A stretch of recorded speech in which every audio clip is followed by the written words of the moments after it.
in 2015, when PM Modi went to Seychelles for his, visits, when he was doing this island visits across the Indian Ocean region, he coined this term called SAGAR, which is an acronym for Security and Growth for All in the region. So I would not like to see Sagar or Mahasagar being placed in the domain of US-China rivalry. That just because there is a geopolitical rivalry, India is trying to promote a program, which would be starting to start with it would be true, but the kind of programs that you would be seeing are more global South centric.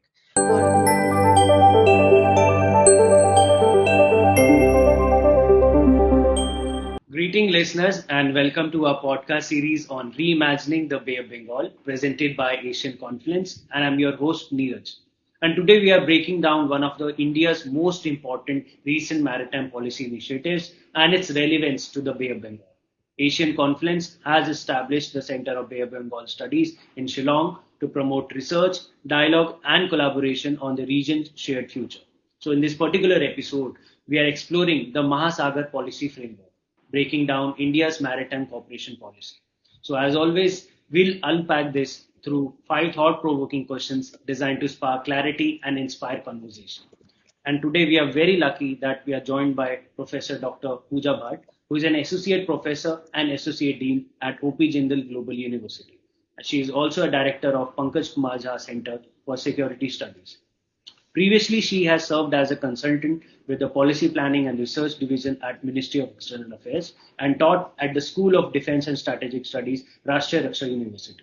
She has also worked with the leading think tanks including Center for Air Power Studies and the Indian Council of World Affairs. She is also the author of 9-Line, Deciphering the South China Sea Conundrum, and contributed to the India's Navy Official History book, A Decade of Transformation, the Indian Navy, 2011 to 21.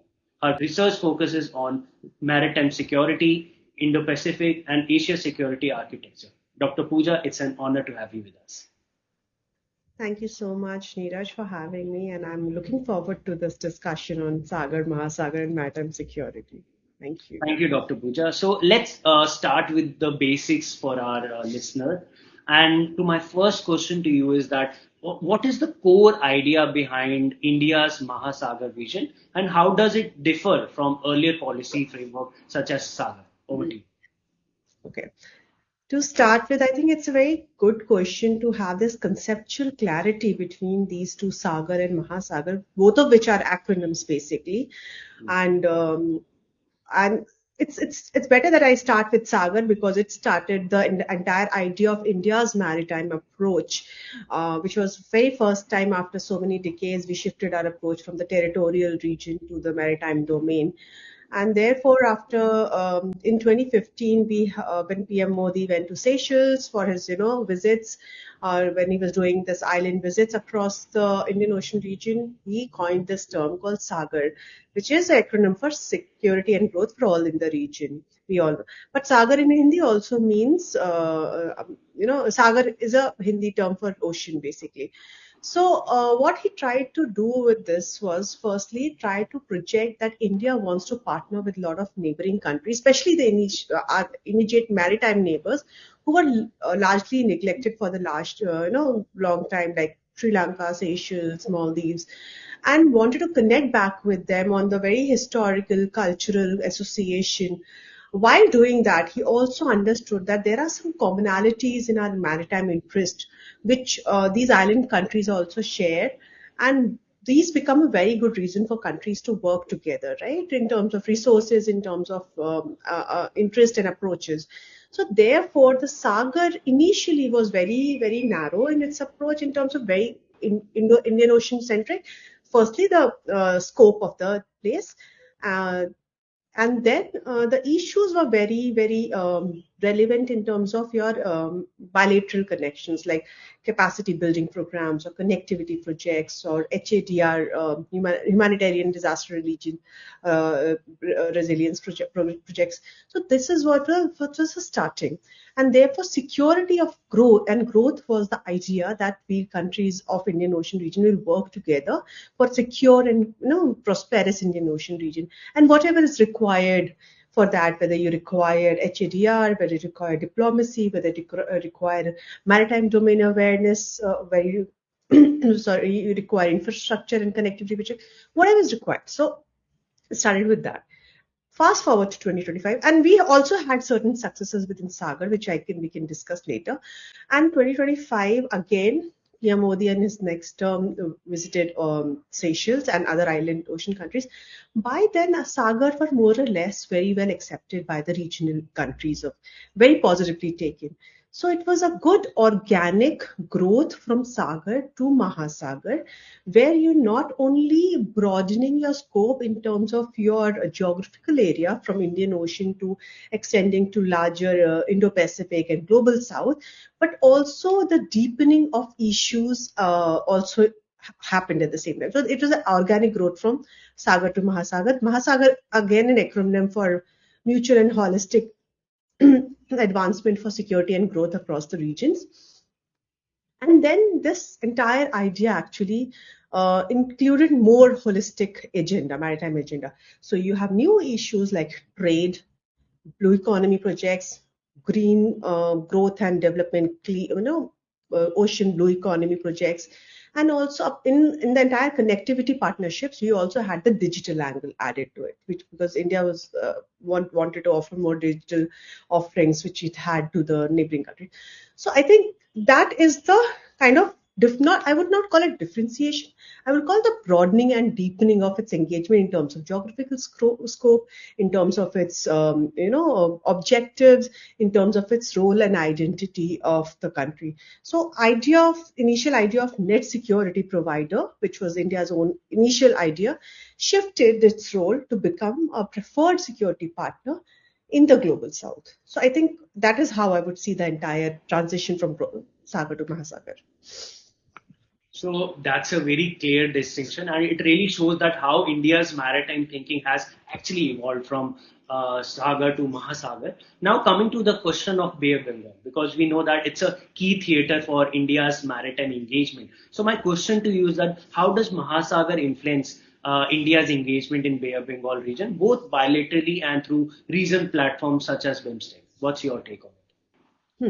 I think, see, any framework such as, and in this case, Mahasagar, needs an operational playground, right? You need some institution that can operationalize the ideas which are provided in the framework.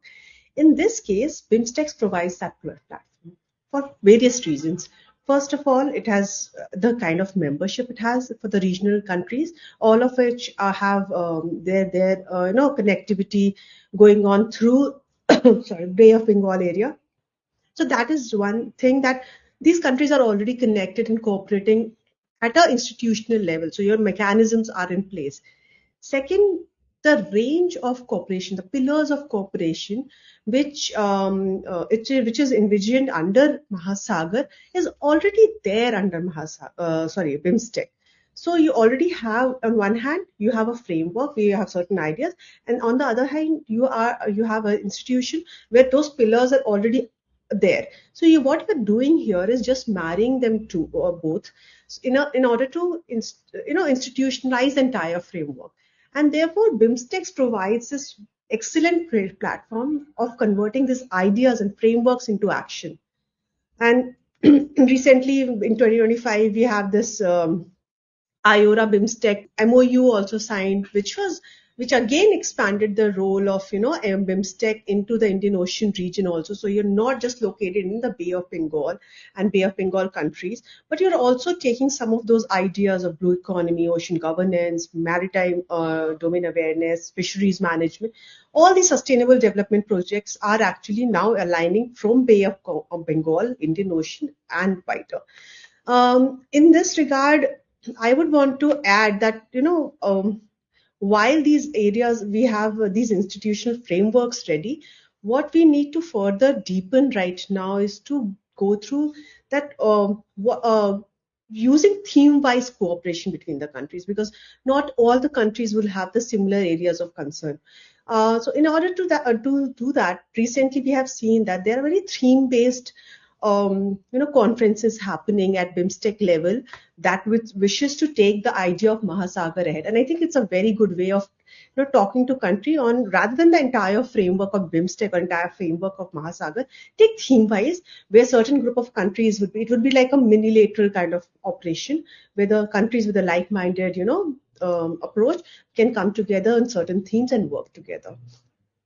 That's a very practical view and of how the policy is also being operationalized on the ground. And specifically, I like this idea of theme-based, how we can also work on with the BIMSTEC. So now coming to Mahasagar, because Mahasagar is just not about economics and it has a very strong security dimension. So I want to ask you, like, in what ways does Mahasagar address traditional and non-traditional maritime security challenges, including piracy, illegal fishing, and disaster response? I think it's a very important to ask this question because most of the developmental issues of global south, or if you talk about small island countries in the Indian Ocean region and Indo-Pacific region, they are directly or indirectly connected to oceans for their, either through, and they get impacted when you have issues like piracy and illegal fishing or climate change threats, sea level rise,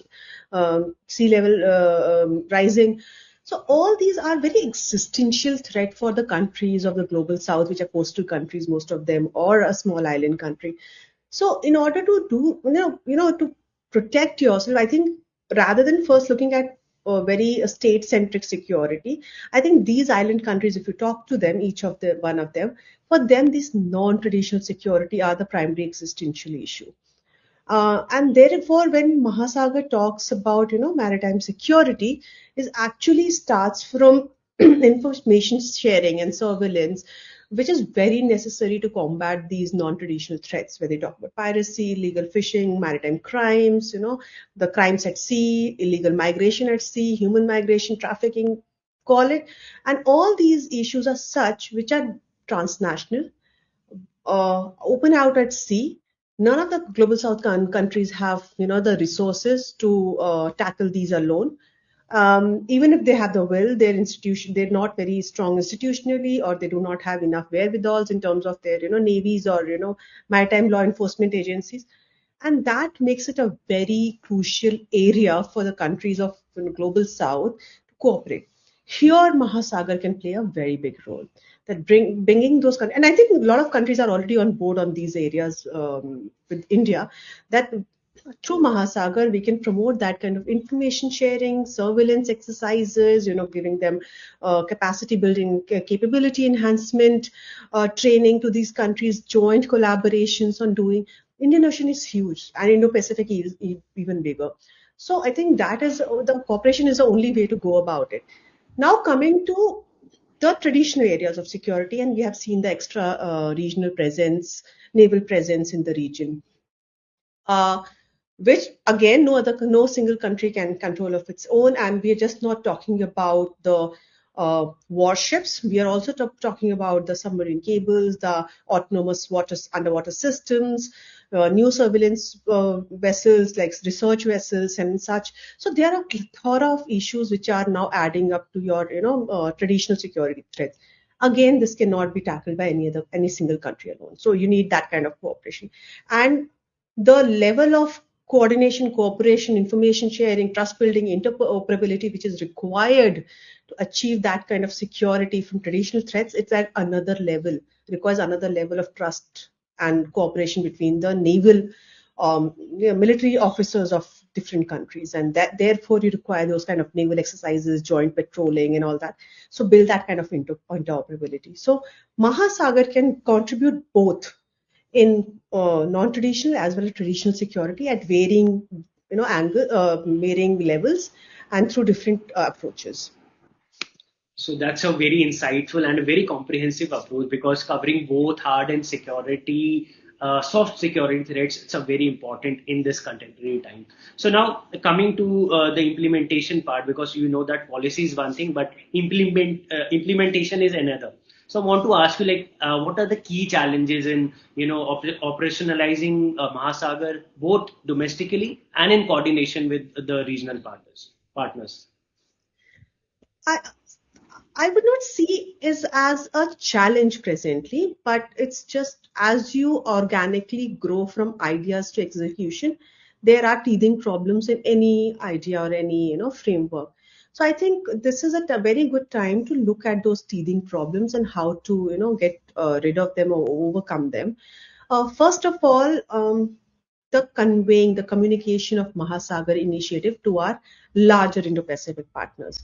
While our Indian Ocean partners are very much on board with Sagar, they understand the approach of Sagar. To my personal experience, I have come to realize that our Indo-Pacific partners are not very sure of Mahasagar and what does it mean and what is the approach all about and how is India going to go about it. More so because when they look for a document from the government, we get to see only the prime minister's speeches and some MEA write-ups. We do not have any kind of white paper, which we do. Actually, India doesn't have a very big culture on white papers as it is defense papers or something, but we don't have a definitive paper. So a lot of times communication of Mahasagar initiative is a first teething problem that we need to overcome in the coming years. That how do we communicate? We need to tell them that it's not another BRI or it's not another such a project which will be very hegemonistic in its nature. So first is that. Second, coming to execution, which are bodies would be a part of it, which all organizations would be part of it. Right now, if we talk to BIMSTECs, IORA, and other regional partners, they're all on board. They understand Mahasagar, but they do. When you dig deeper and unpack that, you understand the idea how you're going to execute different areas of it, different themes of it. So if you talk about trade and everything, has to be taken care by certain organizations which are specializing in trade. So how is IORA or BIMSTEC coordinating with them? If you talk about scientific development, how is IORA going to coordinate, IRA or BIMSTEC going to communicate with the organization which are already working in that area? Similarly, when talking about maritime security, uh, there are navies and there are coast guards across the countries. How are you going to ensure that whatever maritime security ideas you have are actually executed on the ground on the high seas? There comes a legal angle again, because Mahasagar, when you go to high seas are open to all, and the rules of engagement that are applicable within your own jurisdictional waters, which is territorial waters and contiguous zones, are different, and also EEZ are different from the high seas. So even if you want to execute some of these programs on the high seas, how are you going to do it? And then it requires a different level of naval engagement, which requires a different level of legal understanding, international law. All these come into picture. So I think these are steps one by one that we have to think it through so that they align with each other. So they're not a problem, but they are issues which have to be thought through while the execution of Mahasagar has to be taking place by any of the institutions that we're talking about, BIMSTEC or IORA. So I really liked your honest opinion on it. And you also mentioned about the Indo-Pacific, because now the Indo-Pacific landscape is changing very, very rapidly. So my last question to you, because, would be based on this only, because looking ahead, do you see any India's maritime security strategy evolving amid, growing ongoing conflicts and great power competition in the Indo-Pacific? How you see it? You mean to say that if India's vision can be seen as a conflicting vision for other countries? Yeah, of course, like in the competition overall in the Indo-Pacific. Okay, so I would see it this way. Most of the time when we were talking about Sagar, and I might be taking a different view from the mostly existing view, a lot of write-up and arguments that I've seen from the scholars and seen from the people who are into this domain was from the viewpoint of US-China rivalry. Because 2014 was also a time, 2014 onwards, when we were seeing this, US-China trade war going on, US-China rivalry, geopolitical rivalry going on.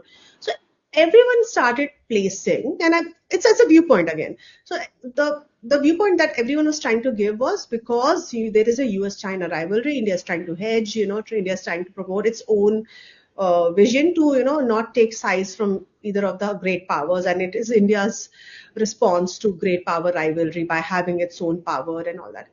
while that is a good starting to say that, I would also add up that uh, with the entire domestic vision of growth and development in the region, I think Sagar Mahasagar provided the best vision of locating not only India's vision towards maritime domain, but also towards a regional development at a standalone as a standalone vision. So I would not like to see Sagar or Mahasagar being placed in the domain of US-China rivalry. That just because there is a geopolitical rivalry, India is trying to promote a program, which would be starting to start with it would be true, but the kind of programs that you would be seeing are more global South centric or more regional centric, which are more to related to the regional issues, problem, concerns, interests, and less to do with the US-China, rivalry, because none of these countries want to be a part of the US-China rivalry.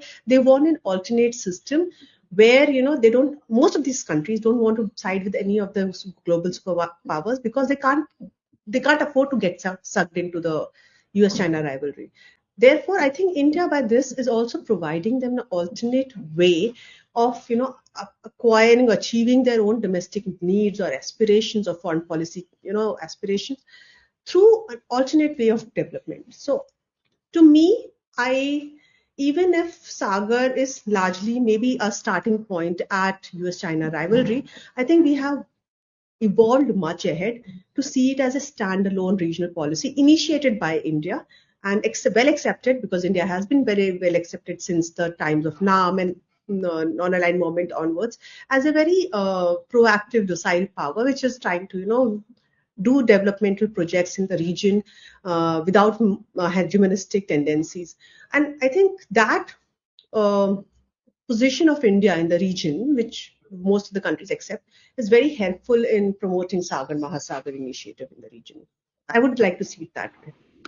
So that's a very forward-looking perspective on how India is positioning itself into this contested maritime space. So what an insightful discussion, Dr. Pooja. Thank you so much for your expert perspectives on Mahasagar policy framework. And to our listeners, we hope this episode of Reimagining the Bay of Bengal has also deepened your understanding of India's evolving maritime cooperation policy. So stay tuned for more discussion on the forces shaping this vital region. Thank you so much.